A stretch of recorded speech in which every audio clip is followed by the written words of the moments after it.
seja, irmãozinho. Velerade meneou sombriamente a cabeça. Estamos combinados. Mas quando você estiver diante do rei, aconselho de todo o coração que nem dê um pio sobre a possibilidade de um acidente de trabalho. Foltest era esbelto e tinha rosto bonito até demais.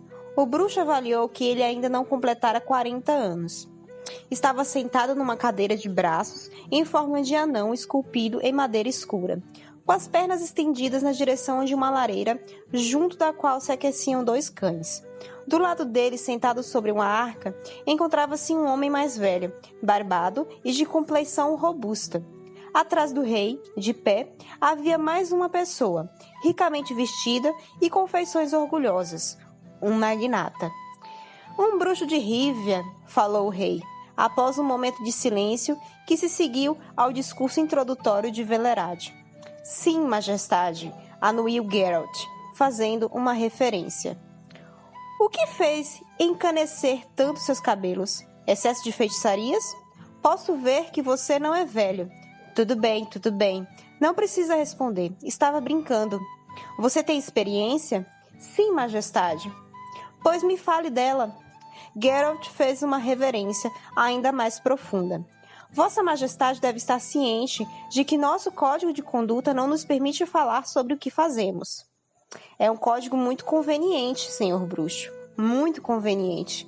Mas assim, sem entrar em detalhes, você já teve algo a ver com seres das trevas? Sim. E com vampiros e leixes? Sim. Foltest hesitou por um momento.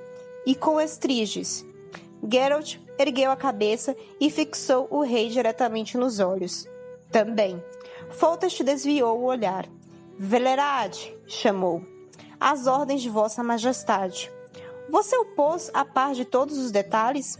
Sim, Majestade. Ele afirma que a princesa pode ser desenfeitiçada. Sei disso há muito tempo.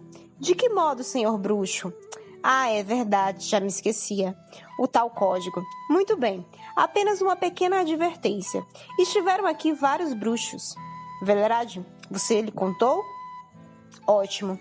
E foi por eles que eu soube que sua especialidade é mais a de matar do que desenfeitiçar.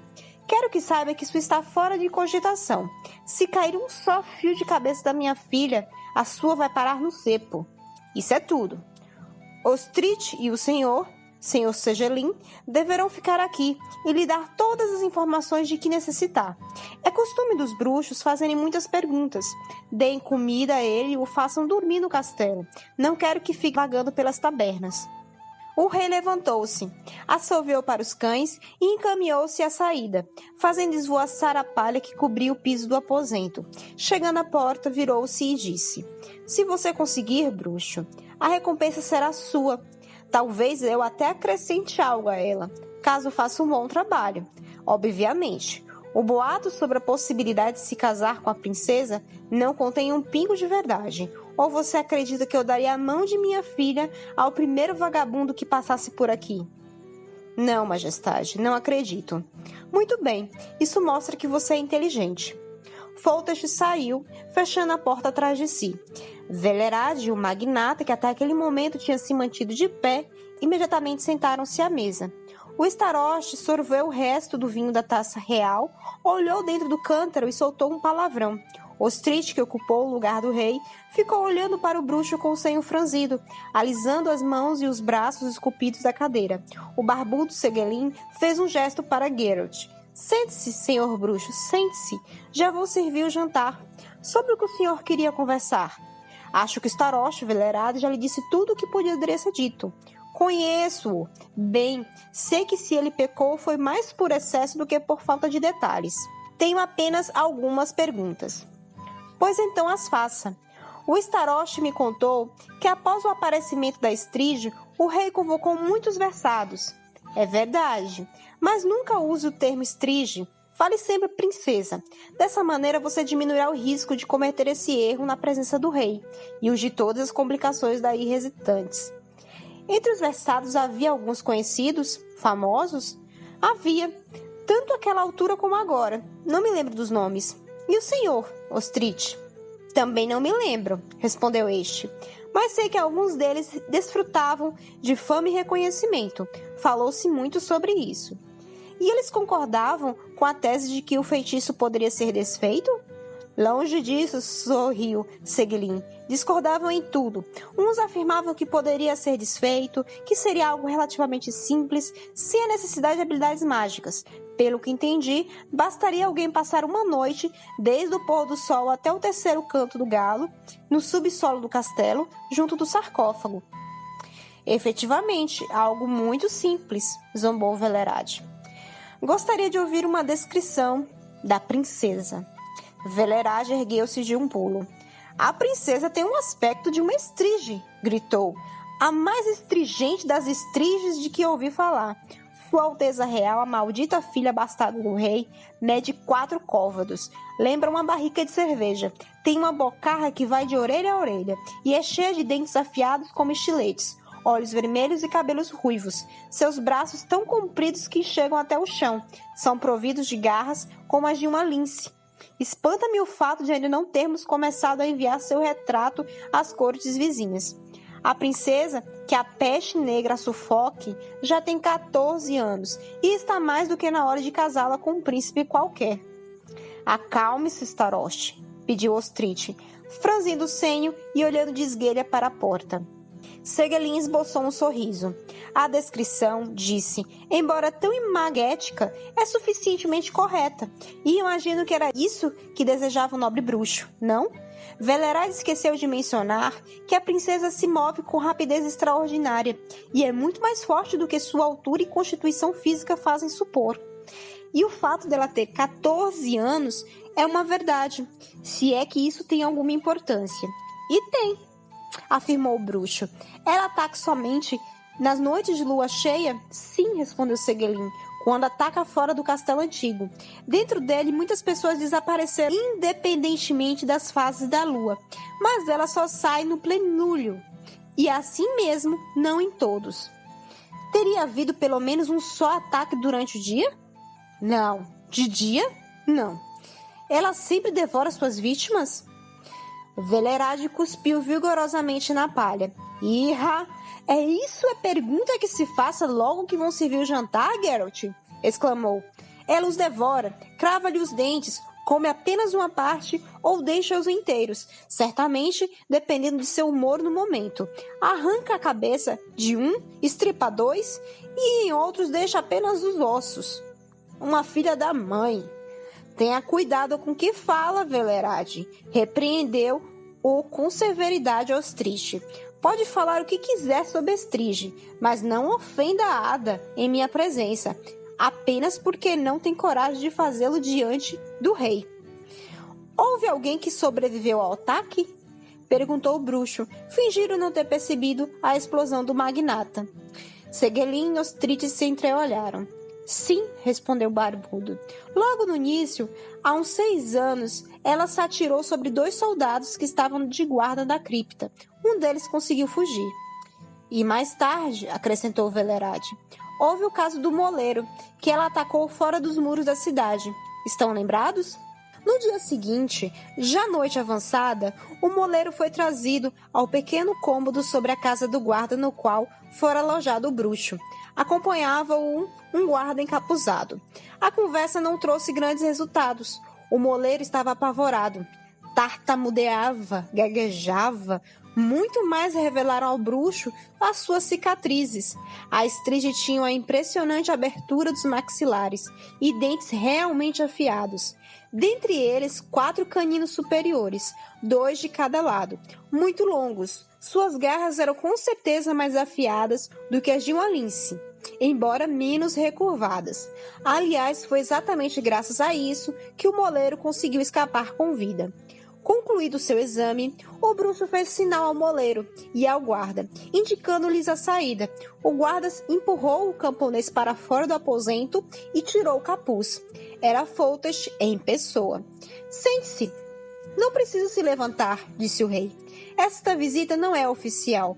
Ficou satisfeito com a entrevista? Soube que esteve no castelo antigo pela manhã. Sim, majestade. E quando pretende agir? Faltam 4 dias para o plenilúnio. agirei logo depois. Quer ter tempo para observá-la antes? Não, mas a princesa estará menos ágil. A estrige, mestre, a estrige. Não percamos tempo com diplomacia. Só mais tarde a estrige voltará a ser princesa. Aliás, é sobre isso mesmo que vim conversar com você. Responda extraoficialmente, de maneira clara e curta. Voltará ou não? E não se encubra por nenhum código de honra.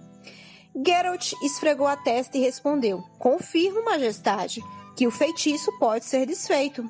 E a não ser que eu esteja enganado, efetivamente passando uma noite no castelo. Caso o terceiro canto do galo surpreenda a estrige fora do sarcófago, o encanto estará quebrado. É assim que se costuma agir com estriges. Tão simples assim? Bem, não é tão simples quanto Vossa Majestade imagina. Em primeiro lugar, vai ser preciso sobreviver à noite em questão. Existem também variantes desse método, como passar 3 noites no castelo em vez de uma. Além do mais, podem surgir complicações, imprevistos, até acidentes fatais. Sim, indignou-se Foltest.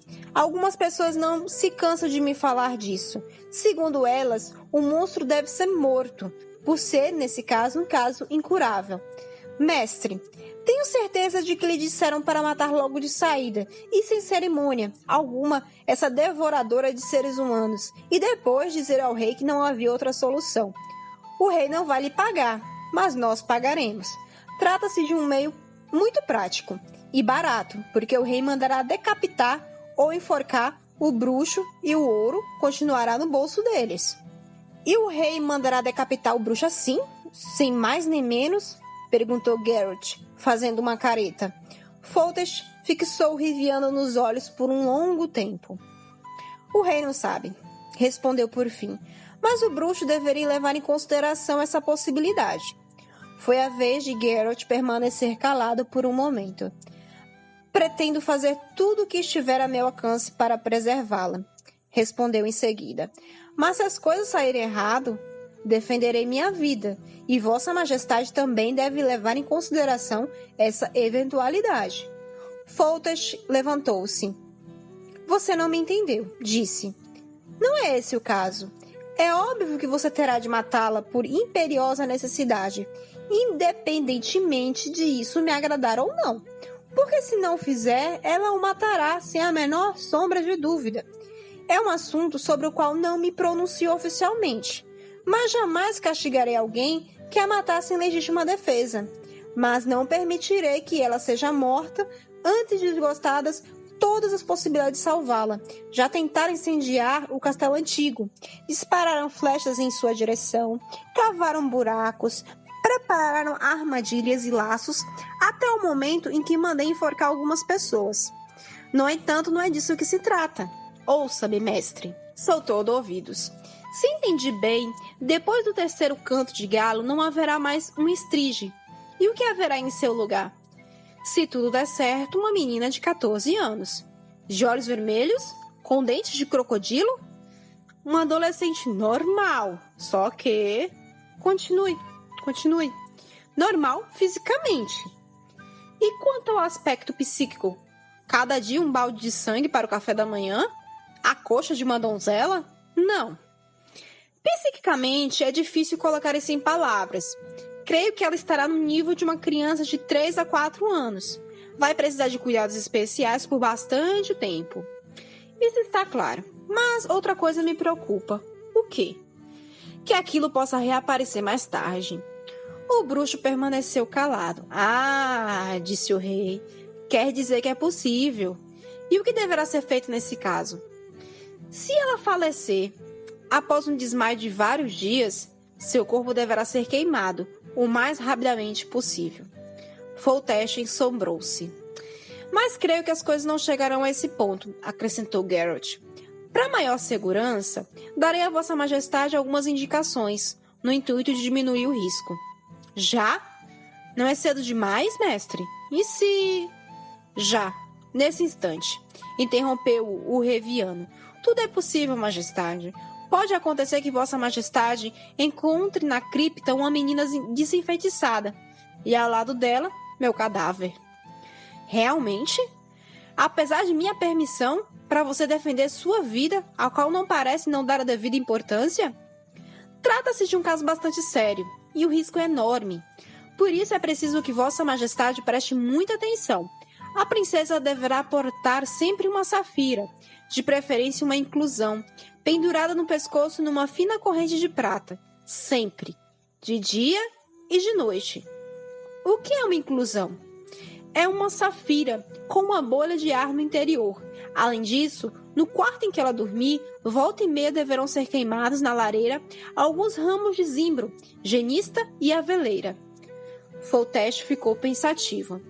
Agradeço-lhe os conselhos, mestre. Vou segui-los caso... Agora é sua vez de me ouvir com atenção. Se chegar à conclusão de que a situação é desesperadora, mate-a. Caso consiga desfazer o feitiço e a garota não for normal, se tiver a menor sombra de dúvida de que seu trabalho não foi concluído totalmente, mate-a. Não precisa ficar com medo, pois não lhe farei mal algum. Gritarei com você na frente dos outros, expulsá-lo-ei do castelo e da cidade, nada mais. Obviamente não lhe pagarei a recompensa, mas talvez você consiga barganhar alguma coisa de... você sabe quem. O rei e o bruxo ficaram em silêncio por um momento. Geralt, disse o rei, pela primeira vez dirigindo-se ao bruxo por seu primeiro nome. Sim, majestade. Quanto há de verdade naquilo que andam dizendo que a criança ficou assim porque Ada era minha irmã? Não muito. Um feitiço tem de ser lançado por alguém. Não existe feitiço capaz de lançar-se por si mesmo. De outro lado, creio que a relação incestuosa de Vossa Majestade tenha sido o motivo para o enfeitiçamento e para o resultado daí advindo. É o que penso. Foi o que me disseram alguns versados, embora não todos. Geralt, de onde vêm esses encantamentos e magias? Não sei, Majestade. Os versados se ocupam do estudo dos motivos dessas aparições. Para nós, bruxos, basta sabermos que uma forte determinação pode causar tal tipo de assombrações e dispomos de conhecimentos para derrotá-las. Matando-as? Na maior parte das vezes, sim. Aliás, é para isso que somos pagos mais frequentemente. São poucos os que nos contratam para quebrarmos feitiços. Em regra, as pessoas querem apenas se proteger de uma ameaça. No entanto, se o monstro tem seres humanos pesando em sua consciência, então o desejo de vingança poderá vir a fazer parte do jogo. O rei se levantou, deu alguns passos pelo aposento e parou diante da espada do bruxo pendurado na parede. Com esta? Indagou sem olhar para Geralt. Não, esta é para humanos. Foi o que ouvi dizer. Sabe de uma coisa, Geralt? Irei com você para a cripta. Isso está fora de questão. Folteste virou-se. Seus olhos brilhavam. Você se dá conta, feiticeiro, de que não cheguei a vê-la? Nem logo após o seu nascimento, nem depois. Tive medo. Pode ser que nunca mais a veja, não é verdade?